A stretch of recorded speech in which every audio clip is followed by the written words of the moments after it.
Les gars, la NASA vient tout juste de publier une mise à jour sur l'architecture du programme lunaire Artemis.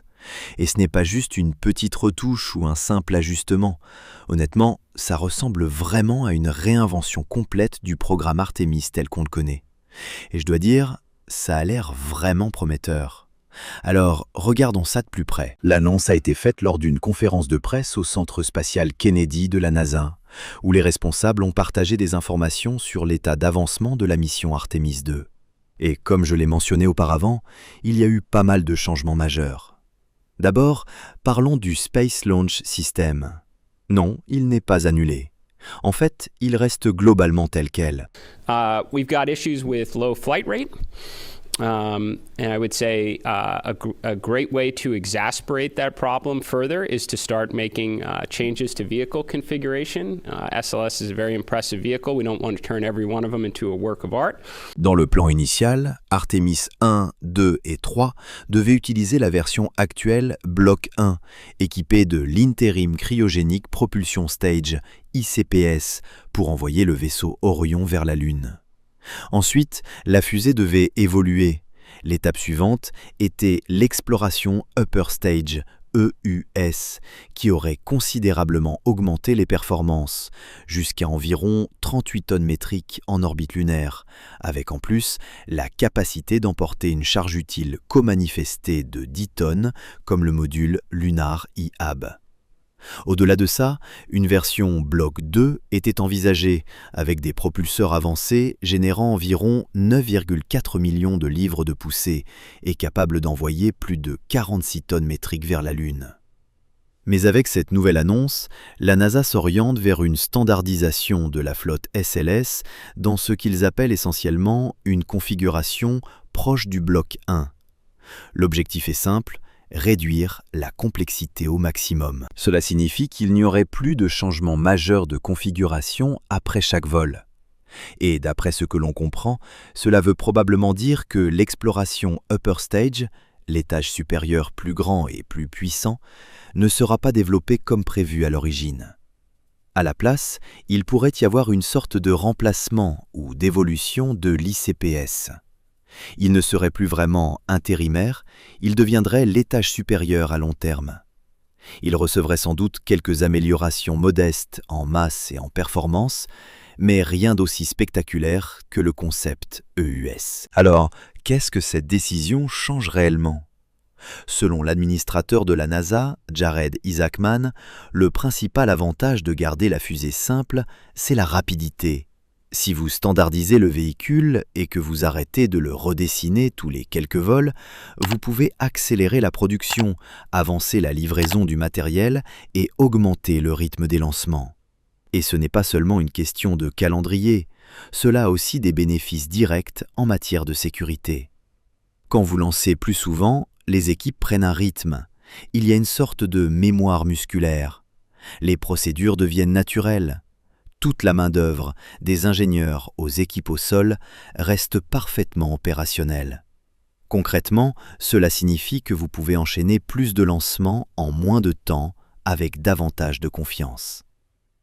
L'un des problèmes de longue date du Space Launch System, c'est qu'il vole très rarement, environ une fois tous les 3 ans. Quand un lanceur passe des mois sur le pas de tir, à effectuer des répétitions générales avec remplissage, puis doit retourner au Vehicle Assembly Building, une partie du problème vient justement de ce faible rythme. Les compétences ne sont tout simplement pas mises en pratique assez souvent. Ce n'était pas le cas à l'époque d'Apollo. Avant même qu'Apollo 11 n'atterrisse sur la Lune, la NASA avait déjà lancé les programmes Mercury, Gemini et plusieurs missions Apollo. Et au sommet du programme, les lancements avaient lieu à seulement quelques mois d'intervalle. Ce rythme soutenu a permis d'accumuler rapidement de l'expérience. Aujourd'hui, la NASA veut retrouver cet état d'esprit, reconstruire le corps des fonctionnaires techniques, restaurer les compétences clés et augmenter la fréquence des vols. L'objectif, comme l'a expliqué Isaacman, est de ramener l'intervalle entre les lancements à environ 1 an, voire autour de 10 mois. And then we are going to add missions. In fact, we're essentially going to pull in Artemis 3 to launch in 2027 with a revised mission profile. So, un ou plusieurs atterrisseurs lunaires du programme. Ces atterrisseurs pourraient inclure Blue Moon Mark II, développé par Blue Origin, ou Starship de SpaceX, souvent appelé Lunar Starship, voire peut-être les deux selon l'évolution du calendrier et de la préparation des véhicules. Et en procédant ainsi, cette mission pourrait très bien avoir lieu dès l'année prochaine. instead of going directly to a lunar landing, we will endeavor to rendezvous in low Earth orbit with one or both of our lunar landers, test out integrated operations between Orion and the landers, ECLSS systems, even to the extent possible, if we can get up development components of our XEVA suits to test out vehicle interfaces, even just getting an astronaut in a suit in microgravity, we can learn a lot with the idea that we should be learning. Bon, ça ne veut pas dire qu'on abandonne la Lune. Le premier alunissage habité du programme Artemis est désormais prévu pour Artemis 4 en 2028. Et si tout s'aligne correctement, il pourrait même y avoir un deuxième alunissage la même année avec Artemis 5. Cela représente un changement assez majeur dans l'architecture globale du programme Artemis de la NASA, dont l'objectif est d'établir une présence humaine durable sur et autour de la Lune. Un rapport récent du Comité consultatif sur la sécurité aérospatiale de la NASA a soulevé de sérieuses inquiétudes concernant le plan initial, notamment sur le calendrier, le niveau de risque global de la mission et surtout sur l'état réel de préparation du Human Landing System. Tel qu'il était conçu au départ, Artemis 3 n'était pas une mission ordinaire.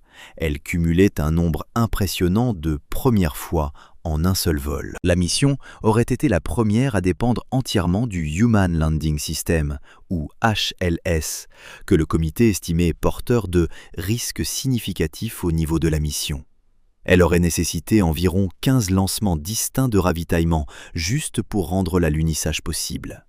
Elle impliquait aussi la première utilisation d'un réseau de communication à la surface lunaire, le lancement d'une nouvelle version d'Orion, la première utilisation d'un dépôt de carburant cryogénique en orbite basse avec ravitaillement en orbite et le premier lancement d'un HLS depuis un tout nouveau pas de tir à Cap Canaveral. À cela s'ajoutaient encore d'autres premières. Le premier rendez-vous et amarrage entre Orion et un atterrisseur HLS en orbite lunaire. La première démonstration d'alunissage et de remontée sans équipage pour ce système, puis le premier alunissage habité de l'ère Artemis. La mission devait également marquer la première sortie sur la Lune depuis 1972, inaugurer de nouvelles combinaisons EVA, réaliser la première remontée habitée depuis la surface lunaire vers l'orbite avec le HLS et viser la région extrêmement complexe du pôle sud lunaire. Quand on prend du recul, on comprend facilement pourquoi certains ont estimé que le plan était surchargé. Comme l'a expliqué Jared Isaacman, aller directement sur la Lune n'est pas la voie du succès. Son argument, qui rejoint de près les préoccupations du comité de sécurité, est simple. On ne peut pas faire un lancement Orion/SLS sans équipage, attendre 3 ans, faire un vol autour de la Lune, attendre encore 3 ans, puis tenter un alunissage rempli d'autant de premières critiques. C'est cet écart que le comité a pointé du doigt et que la direction de la NASA a reconnu ouvertement. Un autre sujet majeur concerne le Human Landing System, ou HLS, le véhicule qui amènera réellement les astronautes à la surface lunaire. Actuellement, 2 entreprises le développent. SpaceX, avec une version lunaire de Starship, et Blue Origin, qui construit son atterrisseur Blue Moon. Dès le départ, l'architecture était ambitieuse. Ces atterrisseurs ne sont pas des véhicules à lancement unique. Ils nécessitent plusieurs lancements, du ravitaillement en orbite et une séquence d'opérations complexes avant même de pouvoir rejoindre Orion près de la Lune. C'est un plan audacieux. Mais les 2 fournisseurs ont également proposé des moyens d'accélérer le calendrier sans compromettre l'objectif à long terme, établir une présence humaine durable au-delà de la Terre. L'une des idées discutées est une refonte d'Artemis 3. Au lieu que Orion et l'atterrisseur se rencontrent pour la première fois en orbite lunaire, ils pourraient effectuer leur rendez-vous en orbite terrestre basse. Cela peut sembler être un petit ajustement, Mais en réalité, c'est un changement architectural majeur. Plutôt que de réaliser le premier amarrage intégré, le transfert d'équipage et la vérification complète des systèmes à près de 400 000 km de la Terre, la NASA pourrait tester tout cela beaucoup plus près de chez nous. La logique est simple, réduire les risques. L'amarrage de deux vaisseaux est toujours une opération délicate, surtout lorsqu'ils travaillent ensemble pour la première fois. En orbite terrestre basse, en cas de problème, il existe davantage d'options d'abandon, de meilleure communication et, dans les cas extrêmes, la possibilité d'un sauvetage ou d'un retour plus rapide. En orbite lunaire, les enjeux sont bien plus élevés.